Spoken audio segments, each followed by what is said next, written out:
भोलेनाथ ने कहा पार्वती अम्बा से, मैं अवध गया दर्शन करने, मेरे साथ मेरा चेला भी गया। शंकर जी का चेला कौन? काकभूषुंडी। और शंकर जी अवध में पहुंचे। स्थिति क्या है कि परमानंद पूरे मन राजा, और यहाँ परमानंद प्रेम सुख फूले। जो आनंद दशरथ जी को प्राप्त हो रहा है वही आनंद शंकर जी को प्राप्त हो रहा है। कि परमानंद प्रेम सुख फूले, आनंद ले रहे हैं बाबा। बीथिन माने गलियां, और बीथिन फिर अवध की गलियों में डोल रहे हैं। बीथिन फिर मगन मन भूले। अब भोलेनाथ पहुंच गए दर्शन करने के लिए, लेकिन गुरुदेव ने कह दिया है कि कोई भी दर्शन करने आए जब तक हम परमिशन ना दे तब तक दर्शन नहीं कराना। क्यों? कहीं ऐसा ना हो कि लाला को किसी की नजर लग जाए।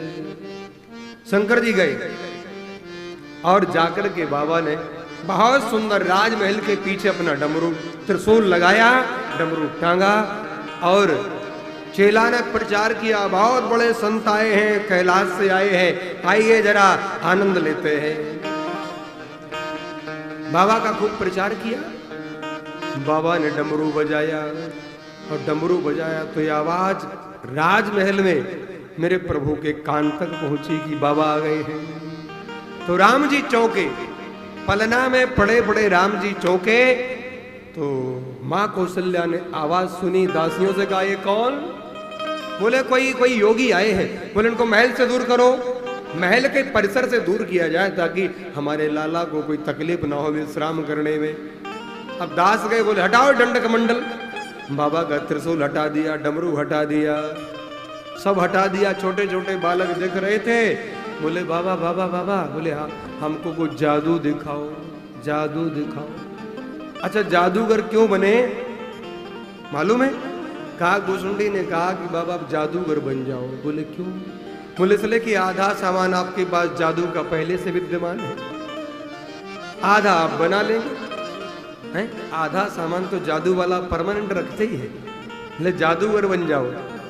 आप शंकर जी से कहा बालकों ने आप जादू दिखाओ, आप खेल दिखाओ। शंकर जी बोले हमारा ही खेल बिगड़ गया है, हम क्या खेल दिखाएं?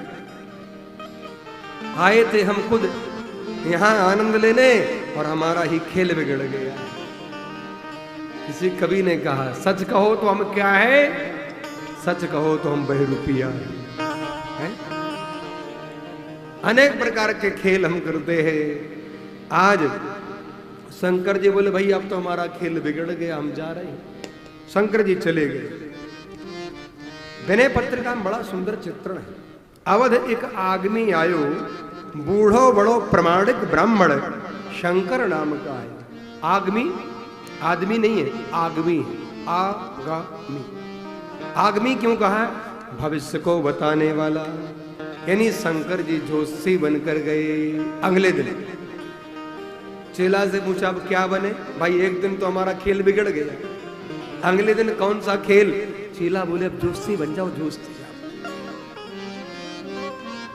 तो अवध एक आगनी आयो, बूढ़ो बड़ो प्रमाणिक ब्राह्मण, शंकर नाम का।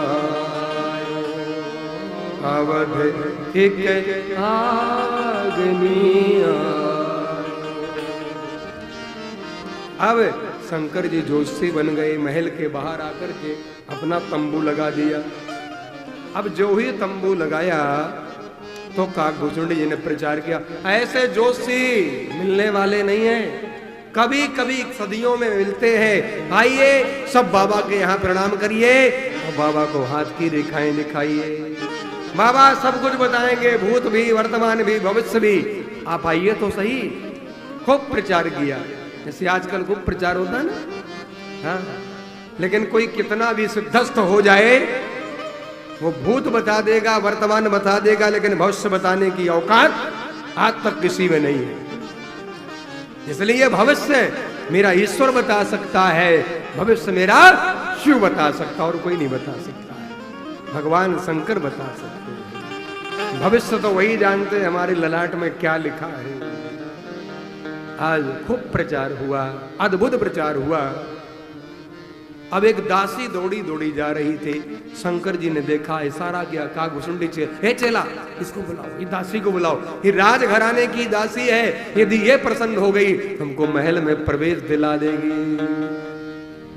अब बुलाया कहा घुसुंडी जी ने, और जो ही बुलाया दासी ने आकर देखा, कहा घुसुंडी बोले ऐसे महात्मा, ऐसे ऐसे महात्मा, ऐसे जोशी, अरे कई जन्म ले लोगे तब भी नहीं मिलेंगे, क्या जोशी है, एक बार अपने बेटे को लेकर आओ सही।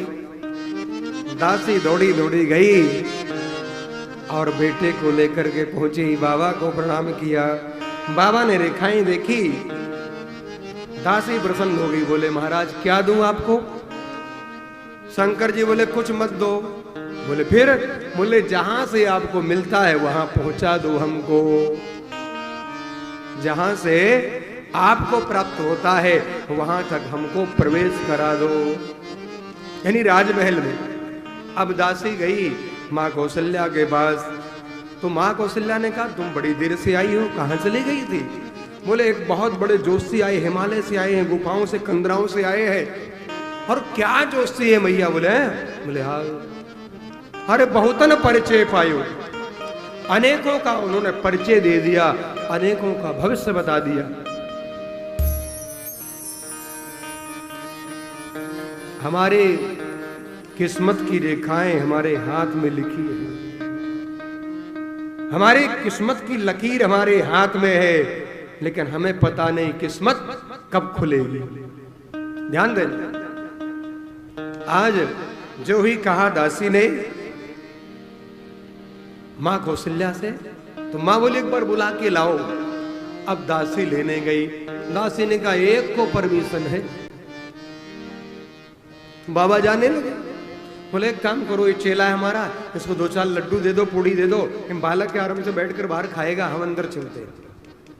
शंकर जी बोले चेला को लड्डू पकड़ाओ, पूड़ी पकड़ाओ, यहीं खाएगा, हम अंदर चले। कहा घुसुंडी बोले 3 दिन से थैला टांगे टांगे डोल रहा हूं, कुर्ता खींचा, बाबा पूरी पोल खट्टी खोल दूंगा, 3 दिन हो गए थैला टांगे टांगे, ये मोटे मोटे लेकर के चल रहे बिस्तर, इनको टांगे टांगे मैं डोल रहा हूं और आप अंदर जा रहे हो ना, ऐसे नहीं बनेगा, मैं आपकी पोल भट्टी खोल दूंगा।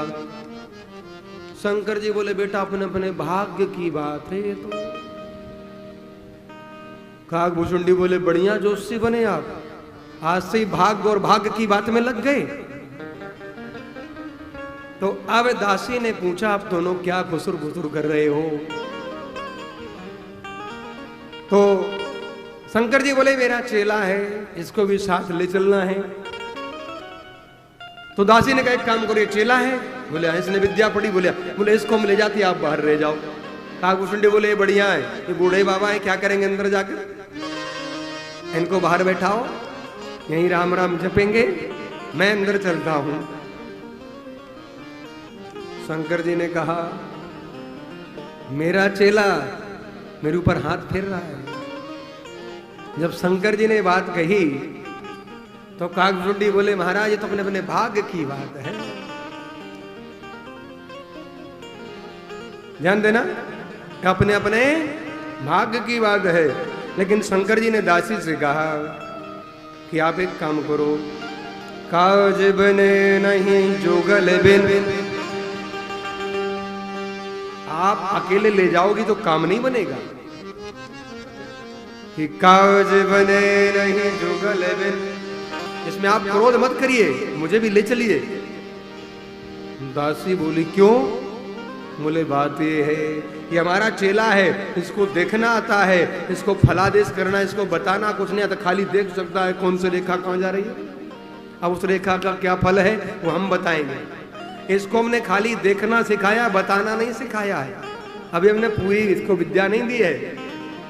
तो शंकर जी बोले एक काम करो, इसको भी ले चलो, मुझे भी ले चलो, ये रेखा देखकर बताएगा, क्योंकि हम व्रत हो गए, हमको रेखा देखने में तकलीफ, हमारे आंखों की ज्योत थोड़ा कम हो गई, ये देखेगा, हम फलादेश करेंगे।